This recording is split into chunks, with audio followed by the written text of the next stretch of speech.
3 psychological reasons rebound relationships feel so real but aren't. You swore it felt real.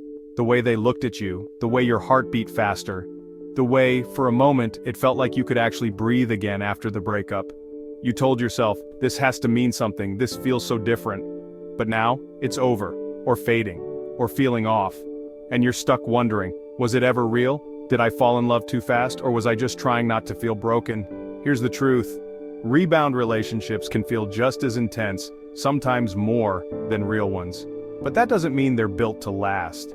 And it's not because you were naive, or because you moved on too soon.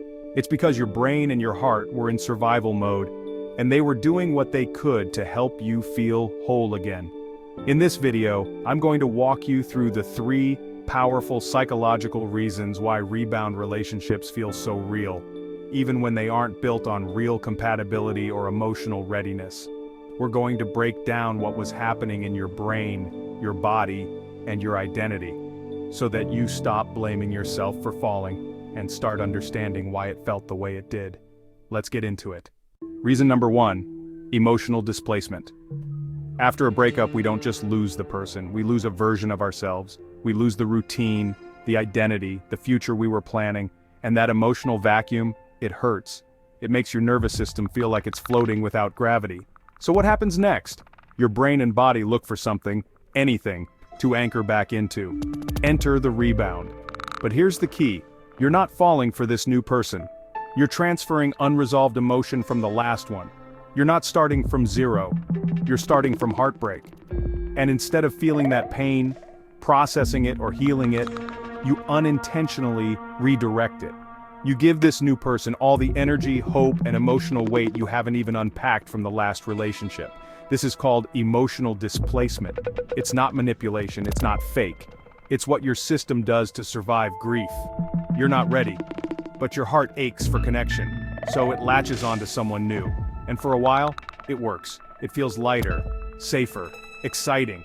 Because your brain is saying, see, we're fine. Look, we're wanted again. We're moving on. But deep down, you haven't actually moved on. You've just redirected the grief. And that grief will eventually resurface, no matter how strong the spark feels at first.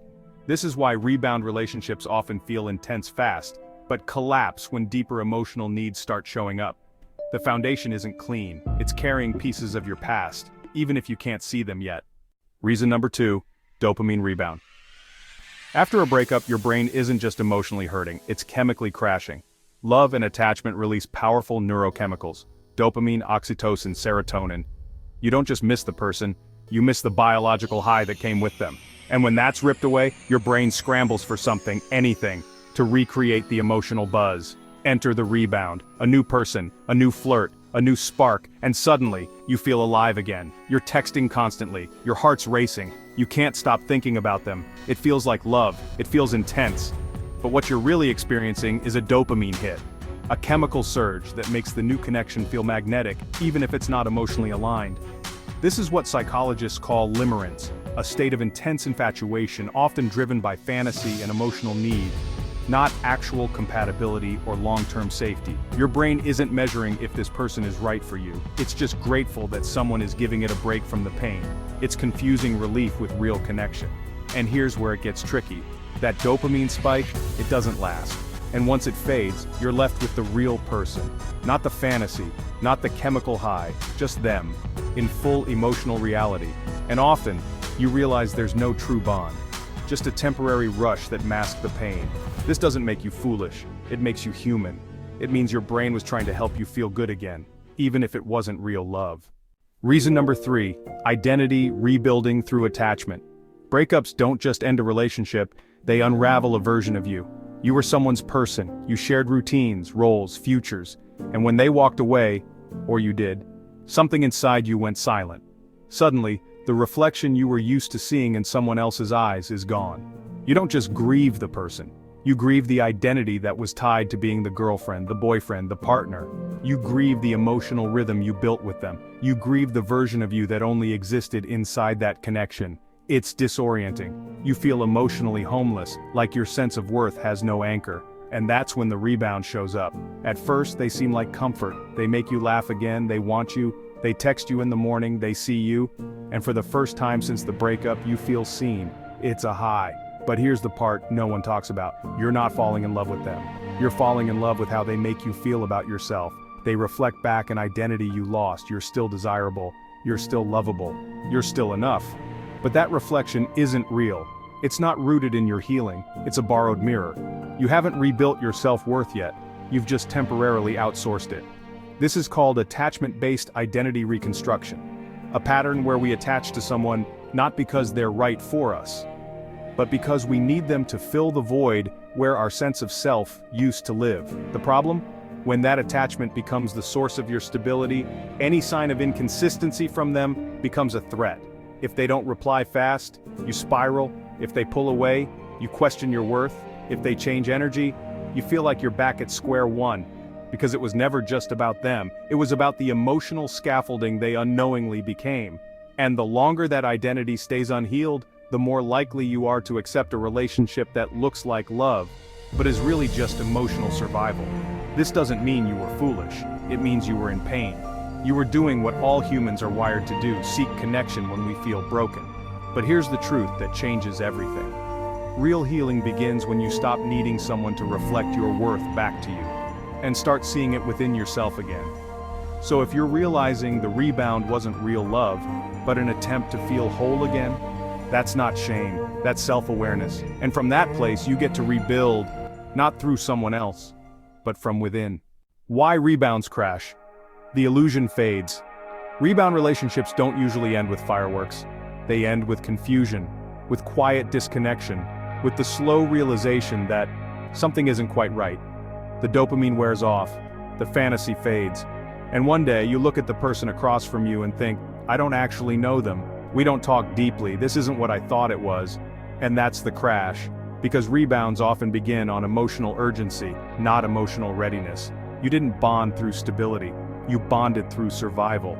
You didn't choose them with clarity, you chose them with a wounded heart. You weren't building a relationship, you were building a distraction. So when reality sets in, the emotional weight is too much, and the rebound, no matter how well-intentioned, can't hold what it was never meant to carry. Your grief, your identity, your healing, your future. That's when the confusion creeps in. Was I just using them? Did they really care about me? Was any of it real? And here's the hardest part, the feelings were real, but the foundation wasn't. You weren't wrong for feeling something. You were just hoping it could hold more than it was designed to carry. What you can learn from a rebound.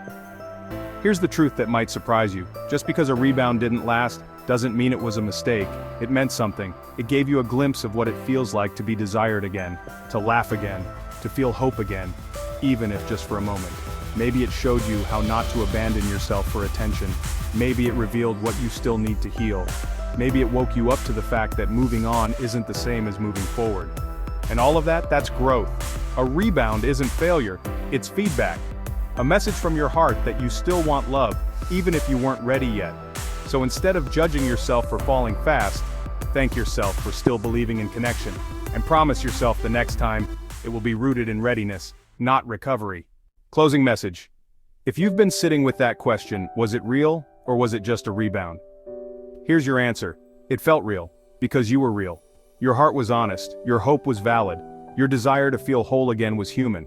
The intensity you felt wasn't fake, but it may have been fueled by pain, not partnership. And now that you understand the psychology behind it, you're already one step closer to something deeper, something grounded, something real. So don't regret the rebound. Use it, learn from it, let it show you what still needs healing, and what you're truly ready for next. Because the love you're craving, it's not found in escape. It's found in self-awareness. And now, you have it. Drop a comment below, even if it's just, now I get it. Your words might help someone else feel less confused, less alone, and a little more clear. Subscribe if you want more truth-based, emotionally intelligent videos about dating, healing, and love that actually lasts. Like this video if you really want to support this kind of topics and help others. You're not broken, you're just waking up. And that's where everything changes.